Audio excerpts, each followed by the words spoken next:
The universe has been asking me to make this video. The universe has been pressuring me to make this video, and the universe knows exactly how uncomfortable talking about this in public is for me, and probably listening to it for you is gonna be. It's not conventional. It's not something that people in the world understand or really talk about in a clear way, the way I hope to present it in this episode. And it's a very, very sensitive topic for me, especially, and it's on sexuality. I think the world is very wrong about how we've come to perceive sexuality in individuals and how we respond to sexuality in individuals.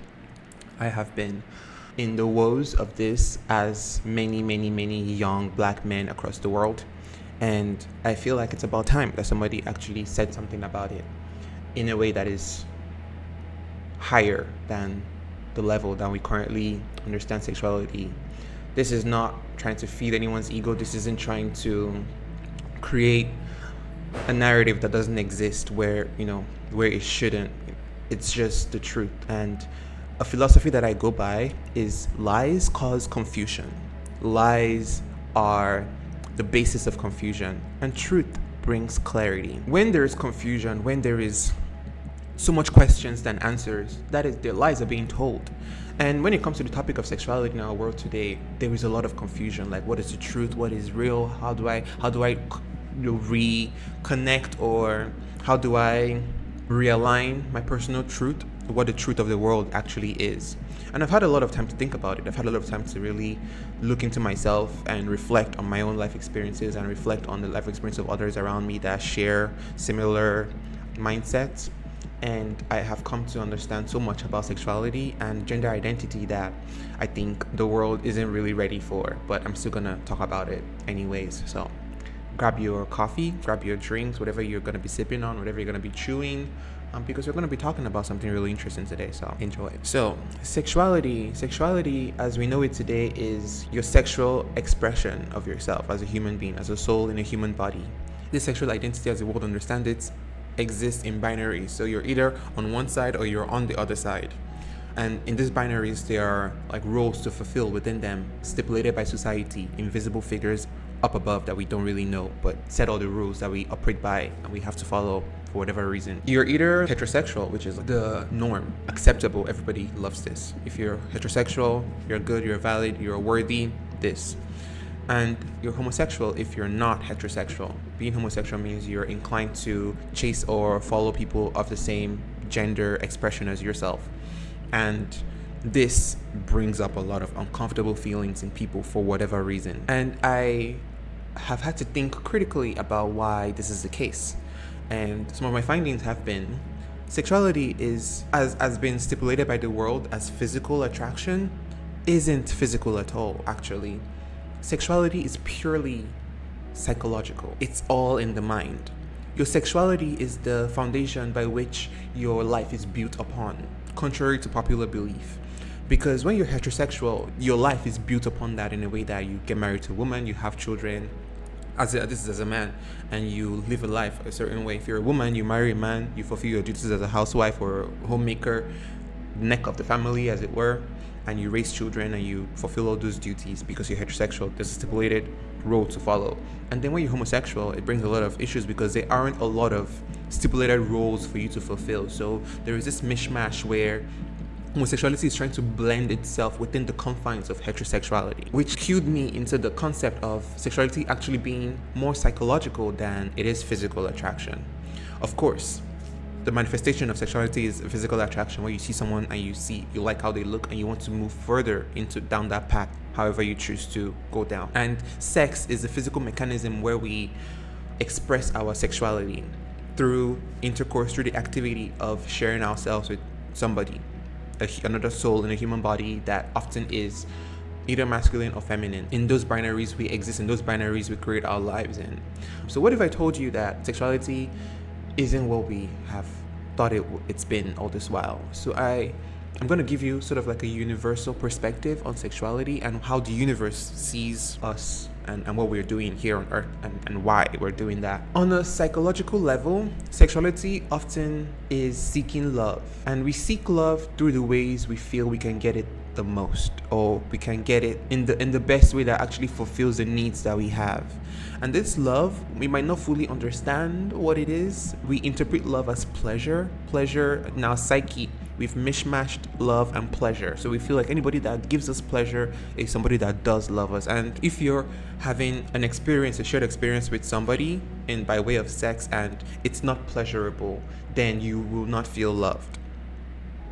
Are you tracking? Does that make sense? Cool. This comes from childhood, where we find mechanisms to receive love. I have noticed that a lot of straight men are people that seek love from women. And oftentimes this can happen because of their own experiences with their own mothers in childhood. Also can apply for queer men that are seeking love from other men as they get older. This often happens because of they never really received the full breadth of love that they needed as a child from their fathers. This is not the only reason. Sexuality is often a manifestation of our subconscious beliefs around ourselves, our environment, and the people that we've grown up around. That is what impacts our sexuality the most. And another reason too is our sexuality is also formed from how the universe wants us to be in this life for whatever reason. I hold the belief that everybody is bisexual. Literally every soul is bisexual, and your sexual preference is directly tied to who your soulmate is in this lifetime. If your purpose is to reproduce and create more people in the world, naturally you're going to be more aligned with a feminine energy that can help you fulfill that purpose of reproduction, which is foundationally one of the most universal laws as soul on this earth, is to reproduce and grow and expand in our human form. This can be done in multiple different ways, from having children to creating art to bringing new things and new ideas into the world. That is all part of the reproduction cycle that we engage in our souls on this planet. So foundationally, everybody is bisexual, and what your sexual expression becomes of you is by way of your purpose in life. Some of us that are queer, that are not conventional, our purpose in life is to break generational curses. Follow me. Generational curses are things that have followed the families down the line, like through each generation. They keep facing the same issue, and this oftentimes we interpret this as maybe like a curse on the family or like an issue, mental health of the family, but it's often a generational curse. And unsafe relationships, unproductive relationships, unsuccessful marriages within our family. So there's a lot of divorces, a lot of breakups, a lot of separation that have been painful and have passed down pain over each generation. So the universe, in approaching this problem for us on a collective level, is to try something different. Because if you keep doing the same thing over and over again and you end up with the same results, naturally evolution is going to try something different to create a different result. That is what we're seeing now on a mass scale in the world, is where sexuality is being abstracted outside of a core idea of what it should be, which is to reproduce and to provide for the future generations. Because you cannot sustain the future generations if they are traumatized and they're in pain by way of broken marriages and broken societal ideals that impacts them directly in their development. In my previous video, I talked about healing traumas, and I really dive into childhood traumas and how that really shapes our lives. A lot of that comes from our parents' sexualities as well, like how they've expressed their own sexuality and how they've repressed it impacts how they show up for us as parents and how we get formed the love that we receive or do not receive from them. So I want you to dig deep into this and see how that applies for you. It might not, but I will say on a personal level, my own sexuality is an expression of the generational curse that I've been called to break in this world, my own family. And that generational curse is actually having a healthy relationship, being one person that actually has a healthy, happy, safe, loving relationship in my family. Because if for the past 5 generations and it's been done in the most heterosexual way, I am bound to repeat that cycle. I am bound to repeat that because I'm going to look at the people in my life and see what they've done and take examples from them and reproduce the same results over and over again. So it's just not going to end, So having those cycles end oftentimes has to be with unconventionality mixed into that. Your sexuality is oftentimes tied to your soulmate and your life companion, whoever you're meant and designed to spend your life with. I have a belief that we have somebody that we were supposed to share our life with, and oftentimes multiple people depending on how our lives turn out. That is just how the universe has designed it to be for myself, for my life, and my journey on this planet at this time. So if my soulmate is gonna be a woman or a male, my sexuality is going to align with who that person is. We fall into a problem here when there is repression of these feelings. Society is seeing this on a large scale where a lot of people have repressed their sexualities and they're falling into relationships with the wrong people that were not in fact designed for them to be in relationships with. And then this repression comes out in harmful and toxic ways where they exploit other people, younger people, or they exploit children, or they sexually exploit different scenarios in a way that can be very harmful and dangerous to your psyche, to yourself, because of so much repression that has happened. What fosters this repression is religion, and societal standards that are based on religious values are mechanisms that foster heavy, deep repression of our sexual identities. And if you don't express yourself to your most authentic self, you will never be fulfilled in life. You'll never be happy. You won't find any kind of success in life because you're not living in your truth. Sexuality is mostly psychological. What do you think happens when you repress that part of yourself?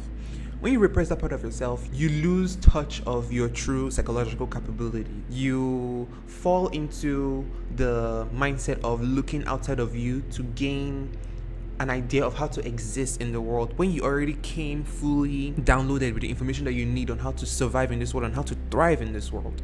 So when you suppress your sexuality, you're suppressing your mind, you're suppressing your being, and that leaves a lot of space for harmful ideas to permeate into your soul and have you expressing the wrong version of yourself to the detriment of the world. We see the world has rigid ideas on masculinity, rigid ideas on femininity, and these ideas are things that everybody are killing themselves trying to fit into because of they feel like there's so much repression that has happened already that they need something that the society likes to validate their existence on this planet, when that is not supposed to be the case. This might sound a little bit gibberish and very hard to follow, but over time, it's going to make more sense over the years as we begin to see more people letting go of that repression that they've had within themselves and embracing their authentic selves to live a life that is more aligned with them, regardless of how society feels about it. A huge block to coming out of this repressed state is homophobia. I can't make this video without mentioning homophobia, and I'm going to really tell you what homophobia really is and how to navigate outside of that so you can actually live a life that is for you, your own life, for yourself. Homophobia is self-hate in motion. It's not about you, the target, the object of the projection. When society is homophobic, that is reflecting the collective unconscious that has been repressed. I'm going to explain it. For women, I'm often so surprised and caught off guard when a woman is homophobic. Like, I'm so surprised because, like, the last person that should be homophobic is you, especially towards men. Like, you should be the least homophobic person because I feel like you should understand what being oppressed feels like, and you should understand more of the divine energy within yourself and how that shows up in unconventional ways in the world. But alas, women are also very repressed. So when women are homophobic, there is a level of self-hate that is present there. Women have been taught to despise femininity. Women have been taught that to be feminine means you are weak and you are fragile and you are incapable of anything. So to see a man express femininity by joining themselves with another man, that triggers all of those repressed shame and repressed feeling and repressed anger on having to deny their own femininity. That comes out by way of homophobia. That is what they think. They hate gay men, or they have an excuse, or they have a reason why they hate gay men, but it's oftentimes the hate that they have within themselves because you don't really know what it's like to be a gay man. You don't know what it's like to be in a gay relationship of two men. So the repression comes in there one way or the other and shows up in the world. When men are homophobic, that is a heavy repression is there.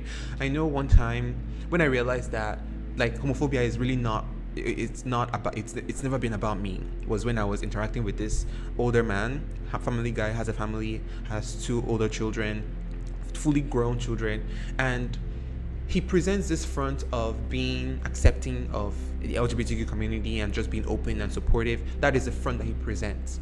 But there was a time when he made a comment to me just out of spite, for whatever reason, when he found out that I was in a relationship with someone, and he made a a comment out of spite, and the comment was so laced with self-hate that I was like, I could have taken it personally, but I sat back and I analyzed his words more carefully, and I realized that, oh, this man is repressed and he's living inauthentically. That is why he feels like he has to project that onto me, so then I can repress my own feelings and be on the same level as he is, and feel that shame that he feels, that because society projects so much shame by way of homophobia that it feels like you have to hide yourself to protect yourself from the wrath of the people around you. That is the story of many people today.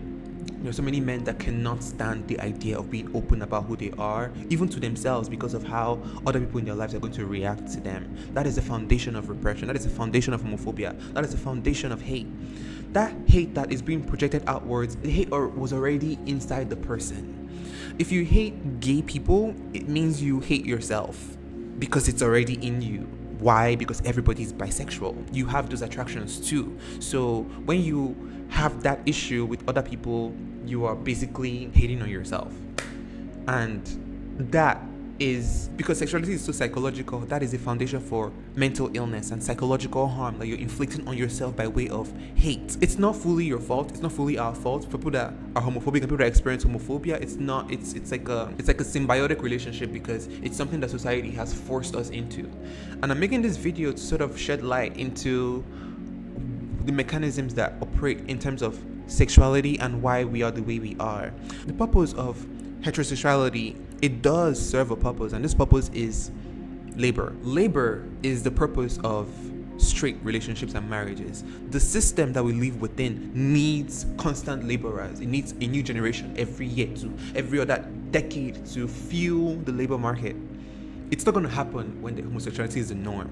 If everyone decides, oh, I'm just not going to have a child, I'm just going to express the homosexual side of myself, that is in direct contrast with what society wants, which is more laborers. And there's going to be a lot of attack on that idea to restrict the labor and the growth of a society by not conforming to the standard, if that makes any sense. Like, basically, being straight means children. So society encourages being straight, knowing everyone is bisexual. So it forces you psychologically into a box where you have to be straight, where you have to fulfill the roles and deny certain parts of yourself to fulfill this purpose of labor, creating laborers.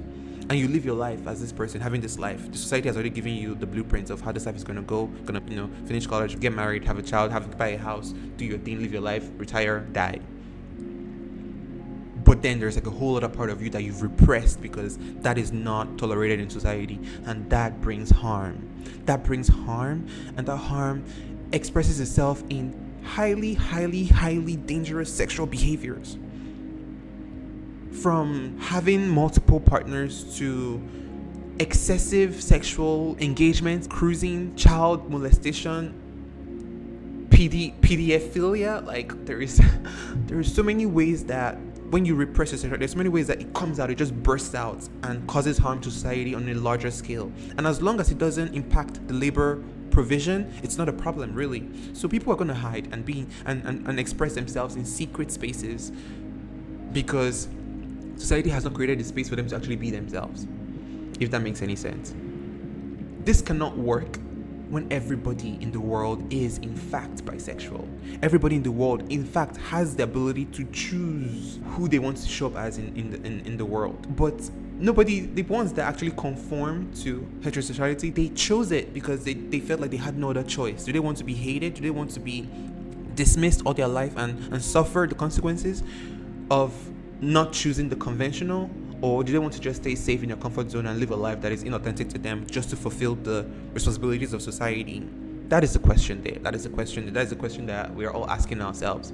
That is why I believe that people that are openly gay, people that are openly queer, are some of the bravest people you will ever come across. They're brave. They're brave beyond anything, because even if they could choose to be straight, they didn't choose that. They don't want to choose that because they're brave. They look into society's eyes and they're like, you guys all hate me and I still choose to do what I want to do in life. That is psychological, because that kind of mindset, it bleeds into other parts of their life where they still see the standards of society and they still choose to do what they want to do. And these people succeed more often than not. A lot of the most successful people in the world have been quite gay. They've been very gay. A lot of the greatest artists in the world have been very gay. A lot of the women that are successful are the ones that actually choose not to get married. Like, is the mathing for you? Like, there's a connections that are there waiting to be made. Your sexuality and sex is a vehicle for pleasure, but this pleasure is a sacred kind of pleasure. Now, this is another perspective of how the universe sees sex and how we should approach sexuality. For one, the universe has no problem with your sexual expression. The universe doesn't have an issue at all. If you want to be with a man or a woman, the universe doesn't really care. The universe does care about your purity as a person, as your sexual purity. When you open yourself up to multiple sexual partners over an extended period of time, this can be very, very psychologically harmful on levels that is unprecedented. And this harm has been normalized by society. It doesn't mean it's not there. I could go into that right now, but it's really deep. It's a deep, deep place to go into, and I don't want to go in there. But I want you to just know that when you decide to embrace your sexuality and embrace your sexual identity, and you want to live a life that is more aligned with who you are, you must being pure. You must be okay not sharing your body with anybody, because your body is sacred. Yes, we are sexual beings as human beings, but sex is sacred. Sex must be shared with a person that you trust, a person that you love, a person that you care about, and that must be reciprocated. Like, you have to reserve yourself, you have to reserve your sexual energy, you have to reserve your body to somebody that cares about you. I'm saying this with such seriousness because I want you to understand the gravity of this.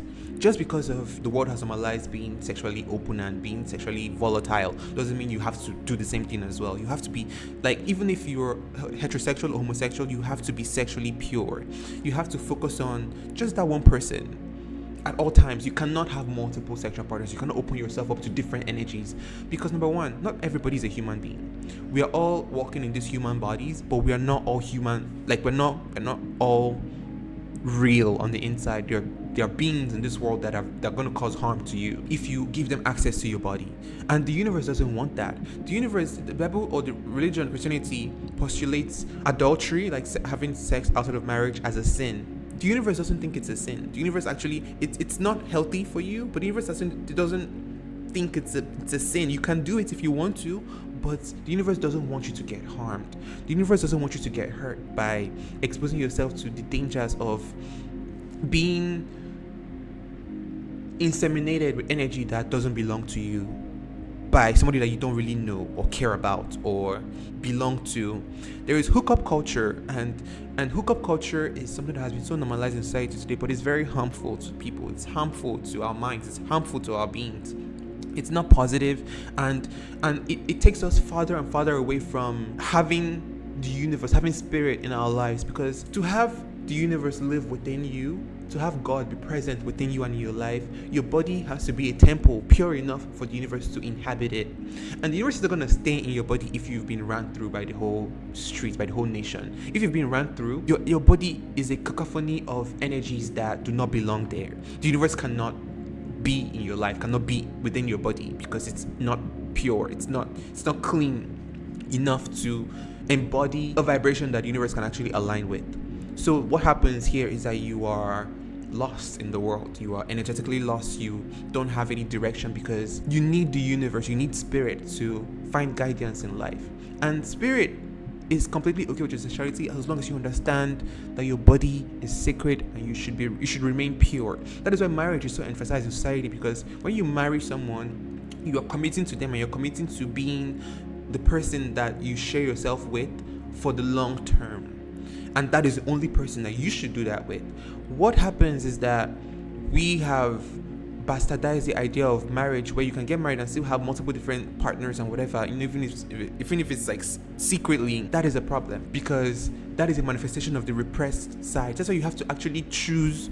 The person that you choose to be with has to be somebody that actually aligns with you, and somebody that you actually love and care about and want to share yourself with, so you can actually sustain that over a long period of time in a safe way. It's important that you do this, because no matter what side you fall on the sexual paradigm, you have to choose to be pure. You have to choose to be almost saintly in how you approach sexual intercourse. You cannot expose yourself to multiple different people and expect yourself to be sane up here. You cannot be, because sex is psychological. Sex is the foundation of your mind. Like, your sexuality is the foundation of your mind, and you need to take it as such to understand what it can do for you in life. To really be able to express your sexuality to the fullest extent, you do this in conjunction with the person that you find. You have to create a safe space in your relationship where there is trust, where there is mutual respect, understanding, love, and a lot of communication. Because for someone that you share yourself with, you're exchanging energy with this person, and this person has to be like just the exact level of frequency that you're on to even expand more and grow into the person that you've been made to become in life. When you are with the wrong person, whether you're straight or whether you're gay, it can hinder your life in ways that are unprecedented. So why repress yourself? Why not embrace who you really are and find the person that really works for you and live your life with that person, understanding that you're sharing your body with this person in privacy, in safety, and in love. That is what the universe wants for all of us. That's what the universe designed for us. The universe did not design everybody to be straight. The universe, if you look at nature, there is variety. The variations are things that exist in biology. Like, no two leaves are the same because there is variation. There is variation throughout nature. And this variation is something that the universe actually encourages because it brings diversity into our lives. It brings different perspectives and different. The universe is living out pleasure and a new sexual identity through us as its creation. So we have to be aware of this and understand that our bodies, it belongs to us, but it's not fully our own. When you embrace a life of sexual purity where you do not give yourself out to anybody except the person that you are building life with, your life is going to change. If you don't have a person that you are sharing your life with, keep your body to yourself, keep your hands to yourself, keep your parts to yourself. Like, let it just be for you and spirit, you and the universe. You guys are the one walking this path together. If you operate like this, the universe is going to find you a partner that is just amazing, that is just for you. Your soulmate. Your sexual purity calls in your soulmate. And once you guys can love each other to a good degree of healthiness, you can do everything you want to do. Like, your sexual possibilities will just expand beyond anything that the world considers is like conventional. Just remember that your body is sacred, and no matter what your sexuality is, the universe does not have an issue with you. The universe loves everybody equally. The universe loves everyone. The universe wants everybody to be happy and safe and thriving. The universe doesn't want you to be suffering or to be in shame or to be in self-hate. The universe wants you to live in your truth. The universe wants you to be yourself, wants you to love yourself as you are, as you've been made to be. And love yourself even if society hates who you are. Like, if society has an issue with who you are, love yourself enough for yourself. Like, give yourself that love. Because when you have that love for yourself, society can fuck itself. Like, it doesn't really matter. So my message here is to embrace your identity. And likely, the identity you have to embrace is the fact that you are bisexual. And understand that you must preserve your body. You must preserve yourself for yourself. You cannot give yourself out to people. You must be clean energetically. Like, you must be pristine to allow the universe to have access into your life and be able to help you with the challenges that you're going through in life. And when you are ready to attract a partner of equal measure, this person is going to find you. You don't even have to break a sweat. And when you guys find each other, stay loyal to each other, trust each other, build that love, build that secure foundation, build that connection that is unbreakable, build that bond that is lasting, and you will be happy. You'll be free. Even if the world hates you, you will be content with your life because you are living in your truth, and that is what makes you special.